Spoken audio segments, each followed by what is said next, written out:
Welcome to Pax Europiana here from the future NATO Square here in Schwarzenbergplatz. I'm calling for the NATO Square to be remodeled in the process of our NATO accession into NATO Square. And I want to answer some of the arguments which some people might say that there is some things to change in NATO. And sure there is, of course, you know, there is always something to change in human organization. But it's now since the 4th of April 1949 working relatively well. Of course, we had major crises to overcome because of there's always a varying level of competence of the American president as the obvious leader of the Western Defense Alliance. It was very difficult. Eisenhower was, of course, the superstar, Truman as well. There was clarity, but then came Kennedy. He was a bit confused and he led to significant crises from Cuba to Berlin. It was a really very significant crisis and the relation was an absolute disaster. The world went close to nuclear war. And it was similar, very problematic in the second term of Nixon, because he was also very problematic. His full-scale bombardment of North Vietnam was very unpopular, and it led to submission of Vietnam, but it led also to significant counter-reaction. And it was a big in Europe, and it was a big crisis in America and in Europe. And we had also a third major crisis.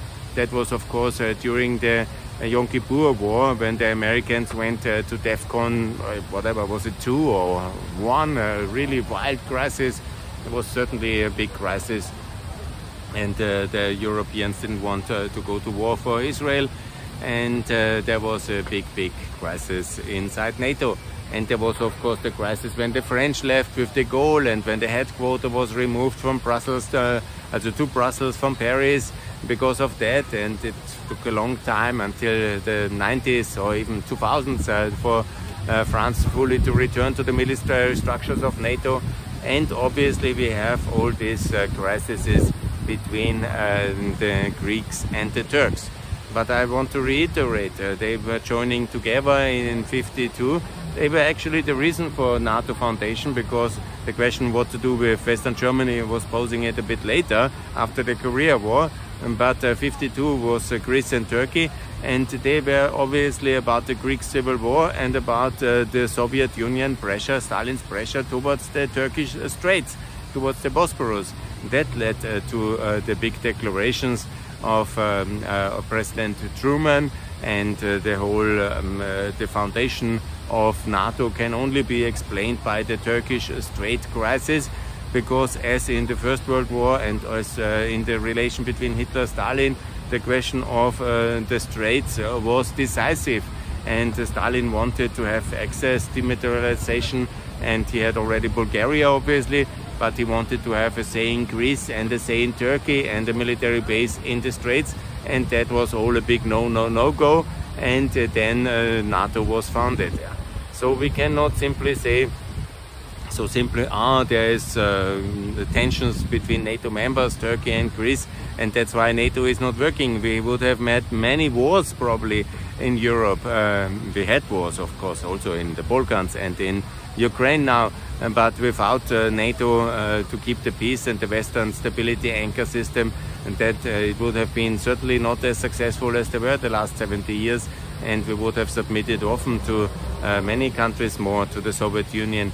And so thanks NATO for our freedom, thanks America for winning the peace by creation of NATO. That was also the lessons of the broken peace after the First World War, and that was also decisive. The whole global structure of the world based on NATO, the UN, which was from the beginning very problematic organization. NATO worked because it was Western democracies united. And of course it's complicated when some countries like Orban to some extent, but Turkey move in a different direction, and it's of course very problematic if Putin manages to somehow put his Trump card into the White House, and we have this crisis, of course. And we had many crises inside NATO, so I've mentioned some of them. The worst of all was of course the Yom Kippur crisis, of course the Cuba Missile crisis, and of course, the French crisis during de Gaulle. But there were also, let's not forget, the major crisis of NATO rearmament and the so-called double track. today, for example, I call for another double track for a nuclear rearmament of Europe against the Russian threat, and that's very unpopular and it has not even started, but it needs to happen. We need to have a nuclear deterrent in Europe as well, and that's actually very, very important. But we need to fund it through the European Union. That's why also all EU members must join NATO, and who is not ready for that should then also be demoted towards EFTA.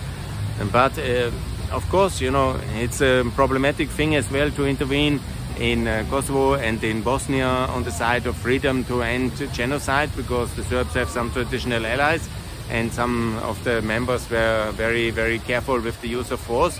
And the concept to intervene on the side of the right, on the side of the good, to protect genocide, it's of course, you know, it took the Americans very long, and they actually would not have just like that intervened in Europe against the Nazis. It took the Japanese attack on Pearl Harbor to carry the day. Let's not forget that. So it's difficult to use military force in a democracy, but luckily they were ready to liberate Kosovo and Bosnia, and it was a good thing to do. It was the morally right thing to do, and now they are working very well. Kosovo very good, and also if there wouldn't be this veto of the Bosnian Serbs in Bosnia on NATO accession and on reforms, there would be much better progress already in Bosnia. So of course, you know, when you see the last whatever 70 more years of NATO, there is of course a lot of difficulties, and it will always be. But you know, just because you have difficulties, you cannot say no, it is not working or so. Yeah, we have no war inside NATO. We have kept the peace. Yeah, we have made all these difficulties and overcome so many complicated challenges. The world at the brink of destruction in the 60s and in the 70s as well. We've overcome our terrible decade of the 70s, and in the 80s, the really amazing decade with Reagan, Thatcher, and with the great hero Helmut Kohl, and together we won the Cold War, and we have starved the beast. The Soviet Union fell, the people of Eastern Europe are free, and 100 million of them already in EU and NATO, and more to come, because also Ukraine's future will be inside NATO, and we will contain hostile Russia's aggression, and we will win this war against Russia in Ukraine, and we will succeed. And that's like we succeeded in the First and in the Second World War, we, the West, to which you can choose to be part of if you want. Austria, unfortunately, is not chosen because of whatever the bad sentiments of two world wars on the wrong side, and 2 times lost, and their authoritarian regimes defeated, and then also the brainwashing of the Stalin narrative, which you can still see here, petrified, manifested in this place where till to this day Stalin is mentioned as the big hero, and that's of course absolutely wrong and a big tragedy. Yes, NATO is complicated, but there is no knowledge of any alternative to NATO, and I call for Austria, Malta, Ireland, Cyprus to join NATO, Kosovo and Bosnia as well, and the European Union itself on the next step of statehood to join NATO. That's the best way forward. Thanks a lot for that, and more to come from Pax Europiana here from the future NATO Square in Vienna. Bye.